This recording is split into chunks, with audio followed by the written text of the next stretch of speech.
Paper फुटी विरोधात आवाज उठवणाऱ्या विद्यार्थिनींवर लाठी हल्ला करणाऱ्या सरकारविरोधात तसेच पंतप्रधान नरेंद्र मोदी, केंद्रीय गृहमंत्री अमित शहा आणि केंद्रीय शिक्षण मंत्री धर्मेंद्र प्रधान यांच्या राजीनाम्याची मागणी करण्यासाठी आवाज उठवणारे लोकसभेतील विरोधी पक्षनेते राहुल गांधी, काँग्रेस अध्यक्ष मल्लिकार्जुन खरगे, काँग्रेस नेत्या प्रियांका गांधी यांच्यासह काँग्रेसच्या इतर नेत्यांना पोलिसांनी आज संध्याकाळी बळाचा वापर करून ताब्यात घेतले। पोलिसांची ही कारवाई अत्यंत निषेधार्ह असून सरकारच्या हुकुमशाही वृत्तीचे आणि लोकशाहीचा आवाज दडपण्याच्या मानसिकतेचे प्रतीक आहे। विद्यार्थ्यांवरील अन्यायाविरोधात आणि त्यांच्या उज्ज्वल भविष्यासाठी आवाज उठवणाऱ्या काँग्रेस नेत्यांवर करण्यात आलेल्या या पोलीस कारवाईचा काँग्रेस पक्षाच्या वतीने तीव्र शब्दात निषेध करत आहोत।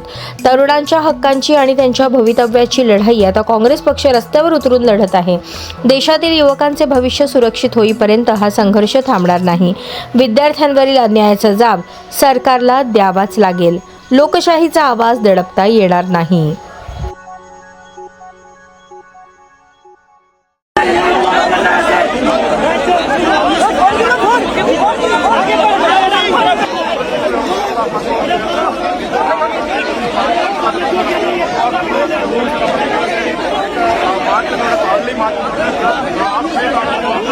आप